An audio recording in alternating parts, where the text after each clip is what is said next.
Welcome to reality. You're now on the Code of Mind channel. The world around us is not the chaos of evolution. It is a perfectly tuned operating system. Animals within it are not simply inhabitants. They are pre-installed software whose code is perfectly synchronized with the motherboard of the planet. They are embedded into the textures of Earth at the level of physics and frequencies. Built-in functionality. The Matrix equipped them with everything necessary to operate straight out of the box. They have adaptive coats that automatically change density and color in response to seasonal system updates. They have built-in GPS navigation systems capable of reading the planet's magnetic fields. Some possess amphibious bodies capable of existing in environments that would be fatal to any outsider. A biological control panel. The Matrix granted them administrator privileges over their own biology. Some species possess incredible functions. If environmental conditions, temperature, resources, survival factors become critical, the female can literally pause the process of pregnancy. She freezes the division of fetal cells, waiting for the perfect system window to give birth. Synchronization instead of struggle. They do not fight the resistance of Earth. They use its gravity, pressure, and temperature as fuel. So who are animals in this system? They are natives, biological sensors, and antivirus programs. They feel completely safe here because their code is the same code that runs the Earth itself. For them, the planet is not a test, not a prison, but a natural environment where everything is calculated down to the smallest byte. Nature gave animals tools for interacting with matter that look like superpowers to us. This is direct access to the engineering menu of the planet, access that is locked for humans, regeneration and reconstruction. While humans fear any serious injury, the true inhabitants of the Matrix can rewrite their bodies in real time. The axolotl can regrow not only a limb, but parts of its spine, heart, and even brain. Lizards detach their tails to deceive the system of pursuit. This is not simple healing. It is a rollback function to a saved biological state embedded within their DNA. Metabolic control.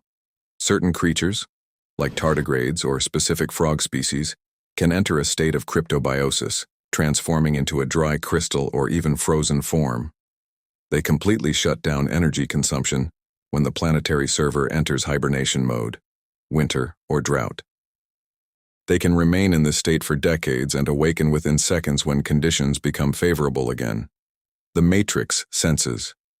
Animals perceive layers of reality that remain hidden from us. Bees see ultraviolet patterns. Snakes perceive infrared heat. Sharks sense the electrical impulses generated by the muscles of their prey. They are connected to the sensory network of the planet, reading data directly from the field, while humans attempt to capture weak signals through fragile technological crutches. In this system, humans appear as locked users. We cannot regrow a finger. We cannot switch off hunger by thought alone. We cannot perceive the magnetic lines of the Earth. We are the only species completely disconnected from direct control over its own biological hardware. We are the only species on Earth born completely naked, in every sense of the word. In a world where every character written into the code arrives with equipment, we look like a compilation error. Biological poverty. We have no claws to obtain food or defend ourselves in close combat. Our teeth cannot tear raw flesh or crush bone. We have no dense fur to protect us from cold nights or burning sun, while every animal is a walking survival station. Without external tools, clothing, fire, artificial shelters, a human would perish within days in almost any region of the planet. Defective sensors. We are the weakest biological machine in this terrarium. Our sense of smell is degraded. Our hearing exists within a narrow band. Our vision fails in darkness. We cannot sense earthquakes approaching.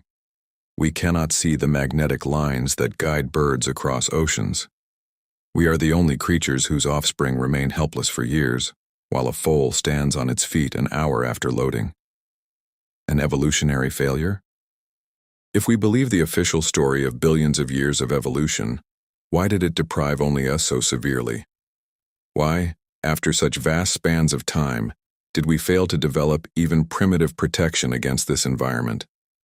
The answer may be terrifyingly simple. We are not from here. We did not evolve under the pressure of this atmosphere and this gravity. We are naked hackers dropped into a forest of perfect predators. All biological advantages were removed from us so that only one weapon remained: pure mind. Official textbooks speak of 4.5 billion years of Earth's history. But have you ever wondered why that ancient timeline feels strangely foreign? What if all those epochs are simply background data written into the code? Scenery created before our arrival to give the game weight. A false memory of the system. We were given a chronology of enormous scale so we would feel insignificant before eternal nature.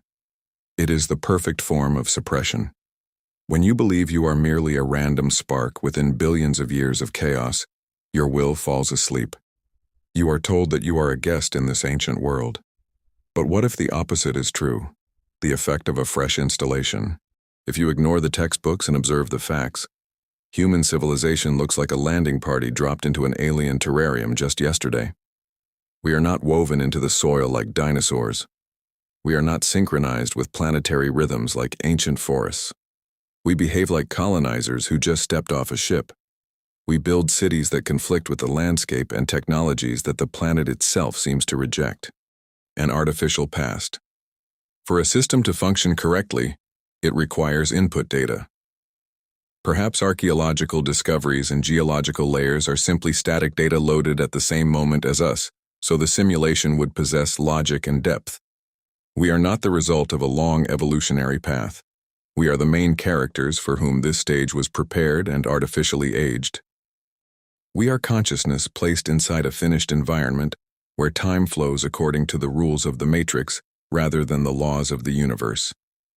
If the official history of billions of years is merely a loading legend, the most important question appears: who pressed the install button? We were placed in conditions of maximum biological isolation. Everything here, gravity, microbes, atmosphere, works against us. But inside this brutal scenario, a clear design becomes visible: artificial scarcity. Why remove equipment from a player? Only so the player begins upgrading internal attributes. We were deprived of claws, fangs, and fur not by mistake. It is controlled scarcity. In a world where you do not struggle for fire or clothing, the spirit sleeps.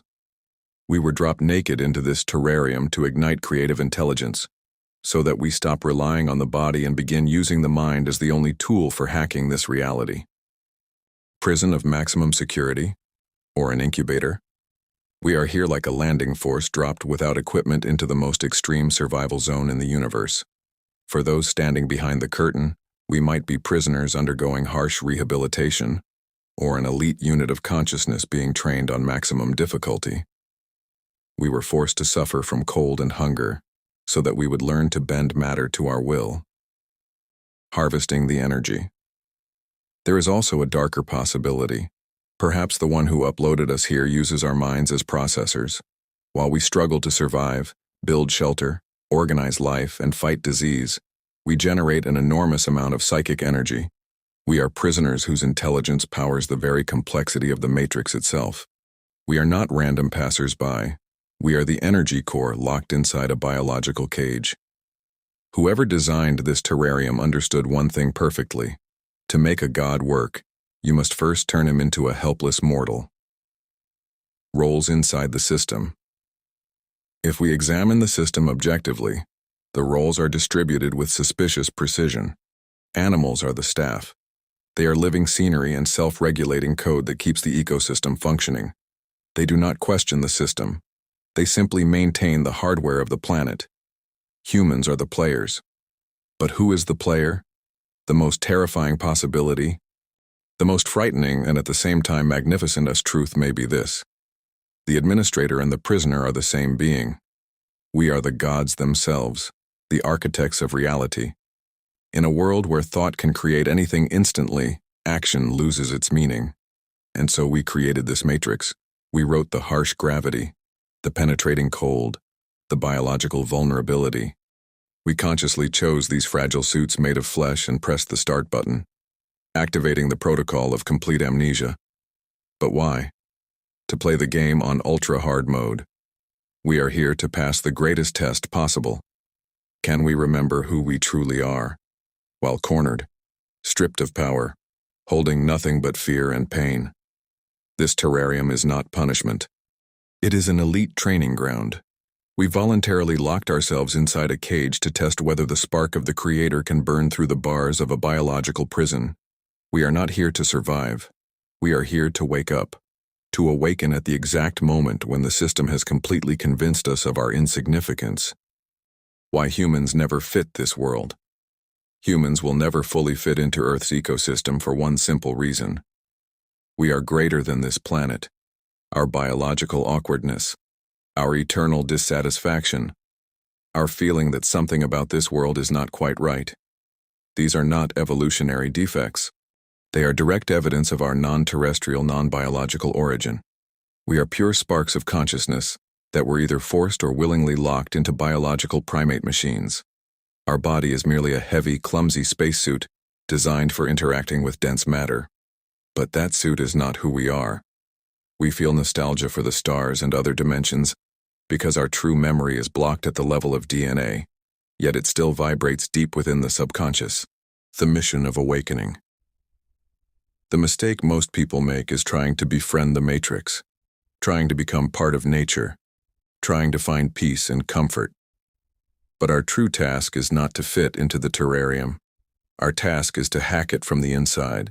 We are here to wake up in the very center of the simulation and remember who we really are. All this survival experience was necessary for only one purpose: to sharpen our consciousness until it becomes a diamond. End of the game. The game does not end when the body dies. The game ends the moment awareness appears. You are not a random passerby. You are not a victim of circumstances. You are the eternal observer, the great architect who temporarily placed himself into conditions of limitation. The moment you stop believing in your weakness and recognize your foreign nature, the chains of the matrix begin to loosen.